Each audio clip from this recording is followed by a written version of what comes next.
Boa noite.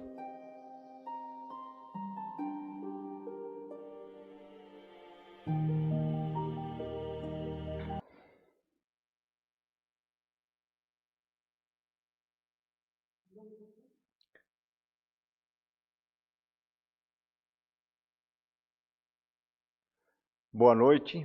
Estamos novamente aqui na nossa casa, na Fraternidade Luz e Fé. E hoje à noite nós vamos falar sobre um tema muito interessante. Particularmente eu acho que é uma das grandes frases do nosso grande mestre Jesus: conhecereis a verdade e a verdade vos libertará. Primeiramente vamos pedir ao nosso mestre que nos ilumine nesta noite, para que nós possamos compreender, entender as suas mensagens dentro das palavras mais simples que ele utilizou quando esteve entre nós, mas estas palavras simples que têm muita profundidade de conhecimento para nós explorarmos e aplicarmos no nosso dia a dia, em nossas vidas. A verdade que liberta, com base no Evangelho segundo o Espiritismo, com base no Livro dos Espíritos, com base na força espiritual de José Carlos de Lucas e também na palestra da Anete Guimarães, nós vamos aprofundar este tema nesta noite. Eu para isso nasci e para isso vim ao mundo, a fim de dar testemunho da verdade. Todo aquele que é da verdade, ouve a minha voz, disse Jesus. Então Pilatos lhe perguntou: o que é a verdade? Decorridos 2000 anos, essa inquirição de Pilatos a Jesus ainda ressoa em nossa consciência. O que é a verdade? Aonde eu encontro a verdade? O que eu faço com a verdade? Como é que eu aplico no meu dia a dia a verdade quando eu a encontro? Emmanuel nos fala sobre a verdade libertadora e ele nos coloca: se aspiras a convencer os que te rodeiam quanto à verdade, não ouvides que, acima de todos os fenômenos passageiros e discutíveis, o único argumento edificante que dispões é o da tua própria conduta, o livro da própria vida. E aí nós não podemos deixar de nos perguntar: em que fundamentos eu devo conter a minha conduta? Em que fundamentos ou em que base eu escrevo o livro da minha vida? Aonde é que eu encontro a verdade absoluta? É nas leis divinas, ou também conhecidas como leis naturais. Na parte terceira do Livro dos Espíritos, que fala sobre as leis morais, o capítulo todo, desde o capítulo 1 ao capítulo 11, nós temos todas as leis morais, todas as leis divinas. E Kardec, na questão 614, pergunta aos espíritos: o que deve se entender por lei natural? E os espíritos responderam: a natural é a lei de Deus. É a única necessária à felicidade do homem. Ela lhe indica o que ele deve fazer ou não fazer. E ele só se torna infeliz porque dela se afasta. Então, podemos concluir que a nossa felicidade se constrói ao entendermos, ao cumprirmos, ao aplicarmos as leis divinas. Na questão 615, Kardec pergunta: a lei de Deus é eterna? E os espíritos respondem: é eterna e imutável, como o próprio Deus. E aí devemos nos perguntar: quantas vezes nós tentamos burlar as leis de Deus? Quantas vezes nós tentamos infringir, dar o velho jeitinho nas leis de Deus,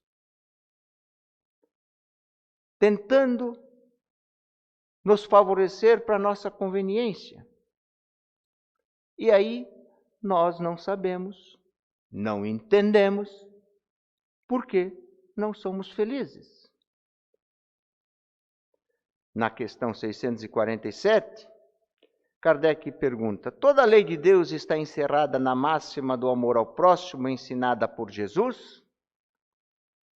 Certamente, esta máxima encerra todos os deveres dos homens entre si, responderam os espíritos. Mas é necessário mostrar-lhes a aplicação, pois do contrário podem negligenciá-la, como já fazem hoje. Aliás, a lei natural compreende todas as circunstâncias da vida, e essa máxima se refere apenas a um dos seus aspectos. Os homens necessitam de regras precisas. Os preceitos gerais e muito vagos deixam muitas portas abertas para as nossas interpretações. E hoje, em meu dia a dia, eu preciso de regras? Regras e punições? Vamos ver alguns exemplos. No trânsito, no sinal vermelho, no estacionamento proibido, eu iria cumprir se não tivesse punição? Na questão da minha alimentação, eu só me alimento corretamente porque eu fico doente ou porque eu estou consciente que eu preciso disto para preservar o meu corpo, que é templo do meu espírito?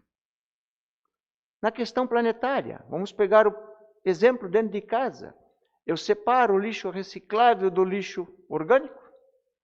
Na questão exterior do grande planeta que nós recebemos gratuitamente para habitar, que decisões, que influências eu posso ter para a preservação dele? Ah, mas eu sou muito pequeno, eu não tenho condições, eu não tenho influência. Tem sim, porque eu tenho o voto. Eu tenho que pensar na hora de voto, quem é que ajuda a preservar aonde eu habito?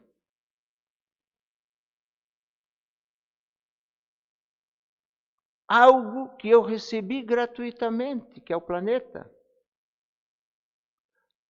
Como ser encarnado, eu sei cuidar dele, eu cuido, eu penso no futuro do meu filho, eu penso no futuro do meu neto, e até no meu futuro que vou encarnar novamente lá na frente. Eu penso em cuidar diariamente do meu corpo e do meu espírito. O Evangelho segundo o Espiritismo, no capítulo 17, item 11, fala especificamente disto. Cuidar do corpo e do espírito.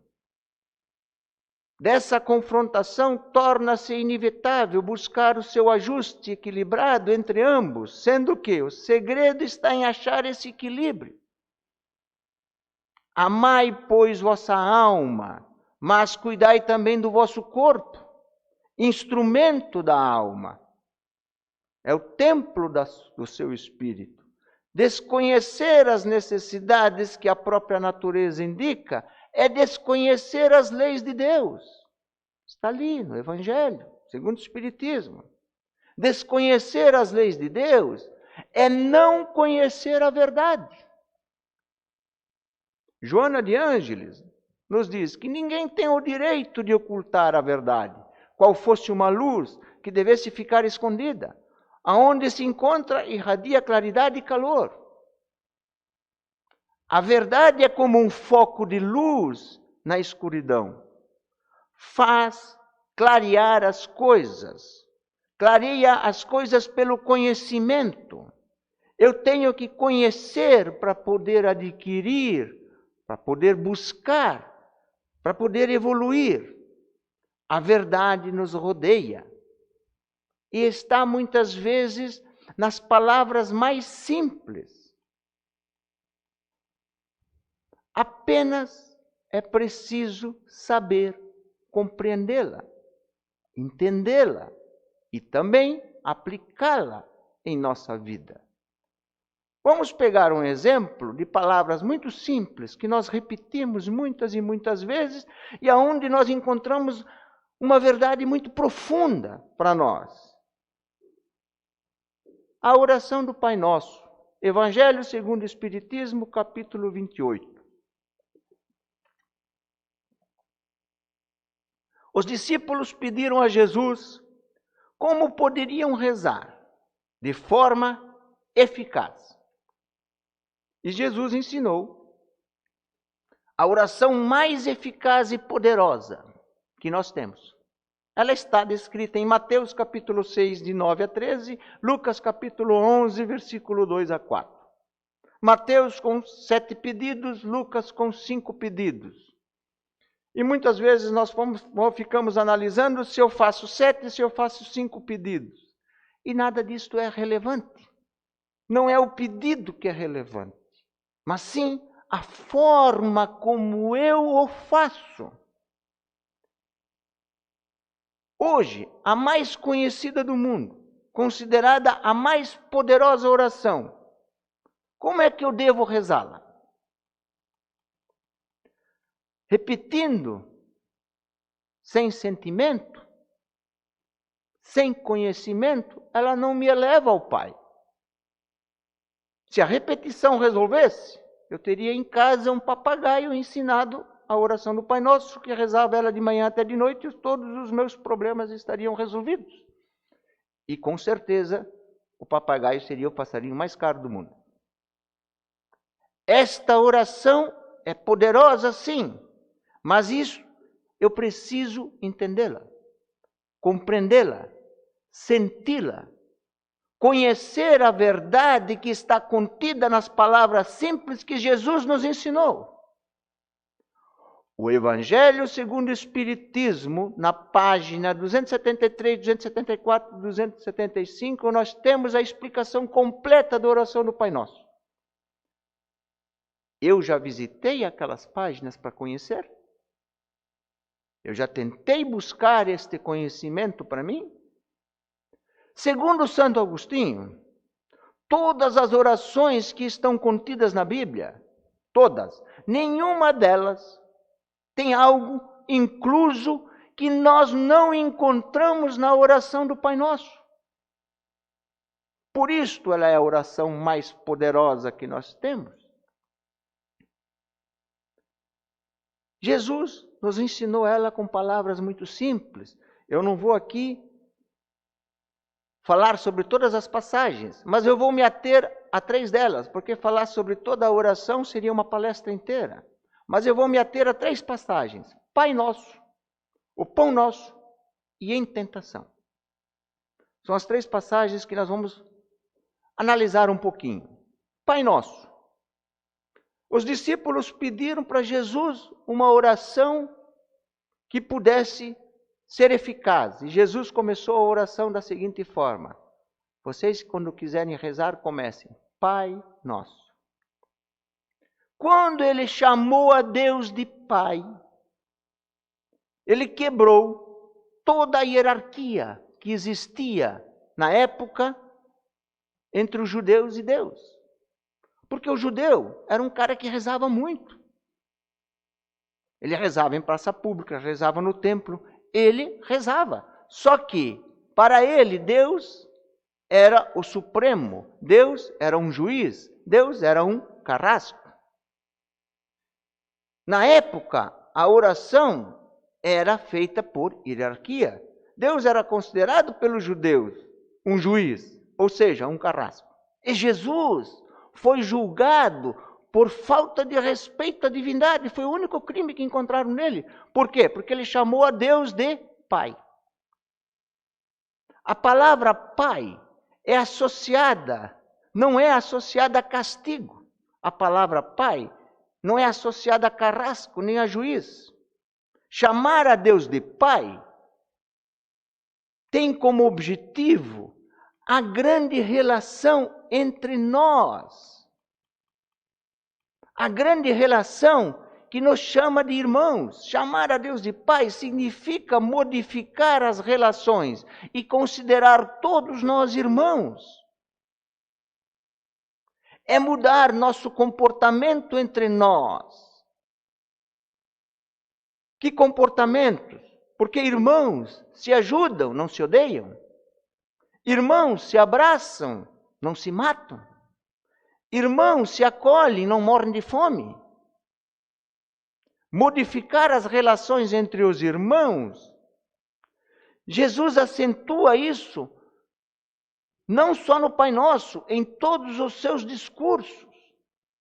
E aí vem uma outra questão que é muito interessante. Os discursos de Jesus em relação aos seus milagres.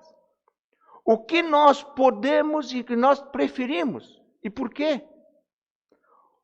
O cristão, geralmente, nós preferimos o milagre. Por quê? Porque é a emoção momentânea. O discurso de Jesus exige dedicação, busca de conhecimento, desenvolvimento de raciocínio lógico. Logo, o discurso de Jesus é libertador. O milagre é irrelevante, é emoção que passa. Mas quando você raciocina, quando você aplica o raciocínio lógico, você aprende, adquire e não consegue mais voltar atrás. Por isso que as pessoas não gostam de pensar. Elas não gostam de raciocinar. Elas preferem a coisa fácil, repetir, fazer o papel do papagaio. O Sermão da Montanha é um dos discursos de Jesus. E o Sermão do Monte, como também é chamado, é dividido em 5 partes. As mesmas 5 partes que dividem o livro dos Espíritos. Isto é interessante, não é irrelevante. Isto é aplicar o raciocínio lógico ao Evangelho, o que Kardec soube fazer muito bem. Então, quando Jesus chamou a Deus de Pai no início da oração, Pai Nosso, Ele nos disse que o Pai está lá de braços abertos, esperando você. Mas também nos disse que nós somos todos irmãos e que nós temos que nos resolver entre nós. Não adianta nós querer o abraço do Pai se nós não conseguimos nos entender e nos resolver. Que nós só merecemos o abraço do Pai quando a gente se resolve entre a gente. E o pão nosso de cada dia?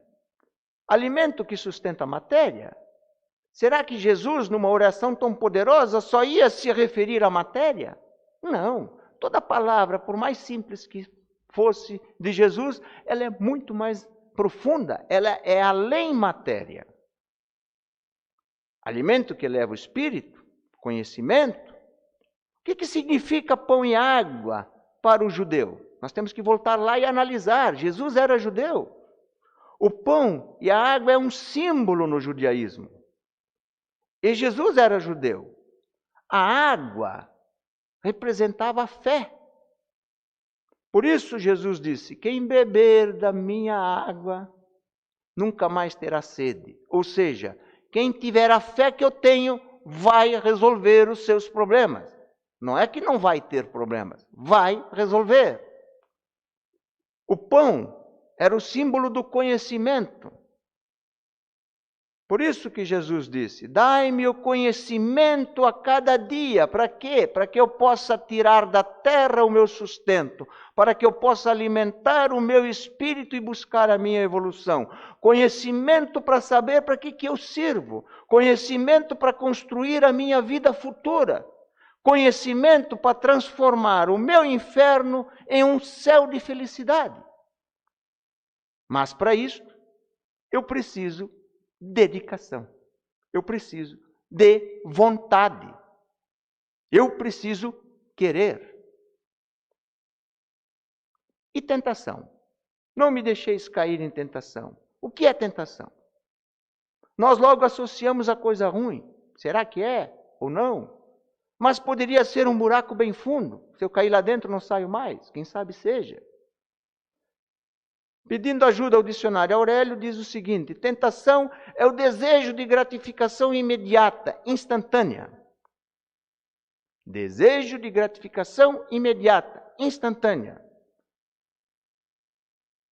Sempre que eu quero o desejo de tentação imediata, instantânea, eu corro um grande risco de cair na tentação. Então vamos analisar isso um pouco melhor. Dinheiro, carro, sexo, comer chocolate, é tentação?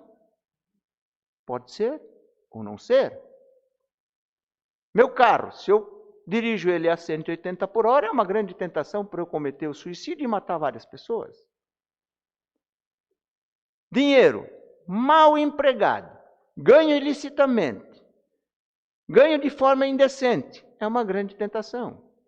Dinheiro aplicado na geração de emprego, aplicado no desenvolvimento cultural da sociedade, aplicado no desenvolvimento social, é progresso, é evolução.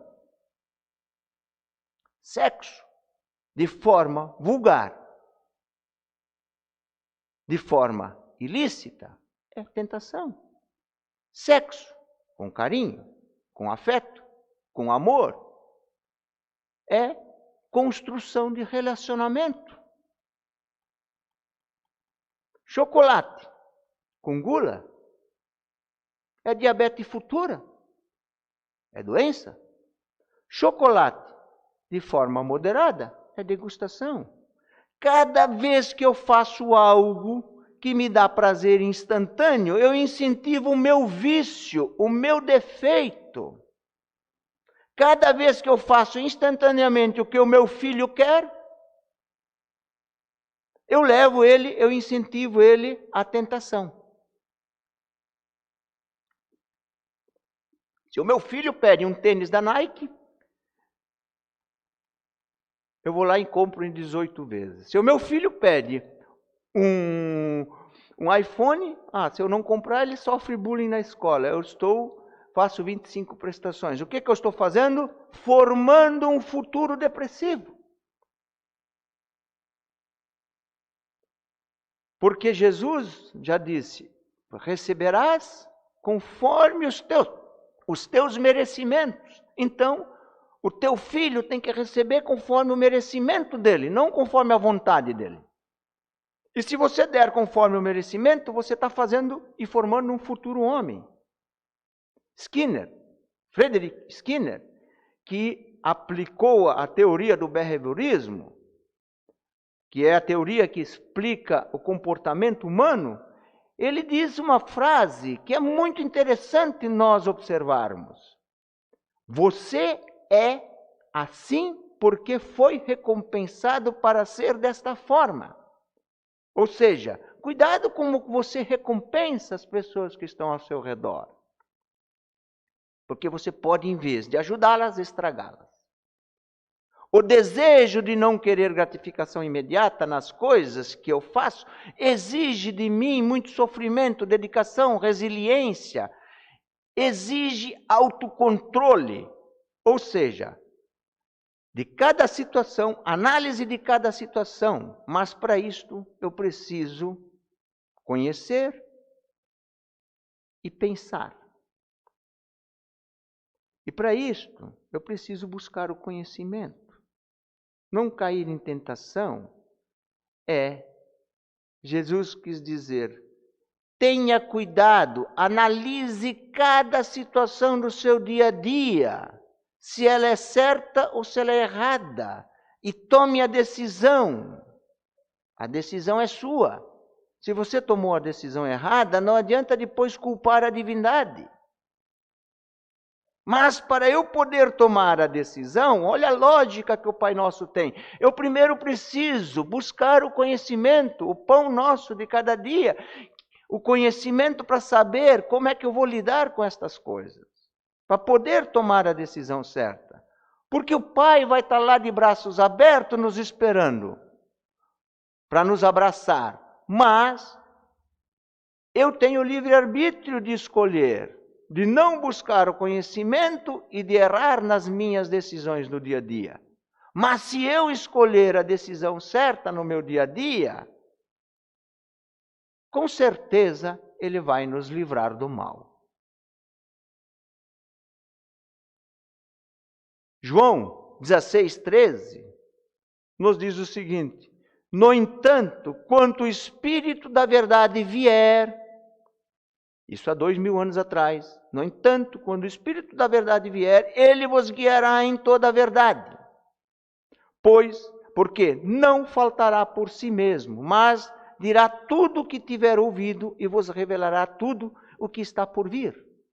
Quando Ele vier, e Ele veio há 158 anos atrás e nos trouxe através de Kardec o Evangelho segundo o Espiritismo, ou seja, os discursos de Jesus de uma forma simples, prática, objetiva, para nós conhecermos, entendermos e aplicarmos. Ele nos trouxe o Livro dos Espíritos com 1119 perguntas para nós podermos entender essa nossa existência nesta encarnação e compreender como é que as coisas funcionam. Ele nos trouxe o Livro dos Médiuns, que é uma cartilha de orientação para o nosso querido médium poder se comunicar melhor e trazer para nós as comunicações entre desencarnado e encarnado. Ele nos trouxe o céu e o inferno para que eu possa analisar da forma como eu estou vivendo e construir o meu céu futuro. E nos trouxe a Gênese para eu poder entender melhor o que é a inteligência suprema, ou seja, o que é o nosso Deus. O Consolador Prometido, que é o título do capítulo 6 do Evangelho segundo o Espiritismo, diz o seguinte: o conhecimento das coisas que faz com que o homem saiba de onde vem, para onde vai e por que está na terra. Lembrança dos verdadeiros princípios da lei de Deus e a consolação pela fé e pela esperança. Está lá, Consolador Prometido. Aí, nesse trecho, nesses 2 parágrafos do Evangelho segundo o Espiritismo, está o grande significado da frase do nosso grande mestre: conheça a verdade e a verdade te libertará. Batuíra já dizia: a embalagem atrai, mas o conteúdo prende. Se referindo a Espartaco, meu irmão, os lazeres do mundo são todos fúteis, de pouco proveito para o espírito. Precisamos sentir a alegria em estudar, em servir. Estudar é conhecer a verdade. Estudar é buscar a verdade. E servir é aplicar a verdade no dia a dia com o meu próximo. José Carlos de Luca pergunta: quem é você? Quem sou eu? Muitas pessoas andam por caminhos equivocados, exatamente por não se conhecerem. Não sabem as reais necessidades do seu espírito. E se eu não sei as necessidades do meu espírito, que vive em mim, eu preciso procurar e conhecer a verdade a respeito de mim. Eu preciso começar a praticar a verdade que está nas leis divinas. Eu preciso buscar o conhecimento diariamente, pois é a única coisa que eu levo comigo para a vida futura, junto com as minhas ações, que são consequência do conhecimento que eu busquei. Todo aquele que ouve a verdade, ouve a minha voz, disse o grande mestre. Então, gente, Vamos estudar o Evangelho de Jesus. Vamos tentar entender o significado de cada palavra dita pelo nosso grande mestre, porque ela tem uma profundidade muito grande. E vamos amar o nosso próximo como a nós mesmos. Fazendo isto, com certeza eu vou conhecer e aplicar a verdade. E esta verdade vai me libertar. O caminho é o nosso grande mestre Jesus. Que todos nós possamos ter muita vontade,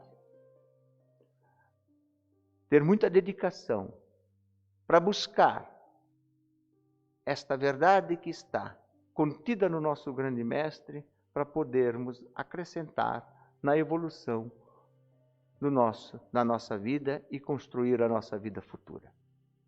Muito obrigado, que assim seja.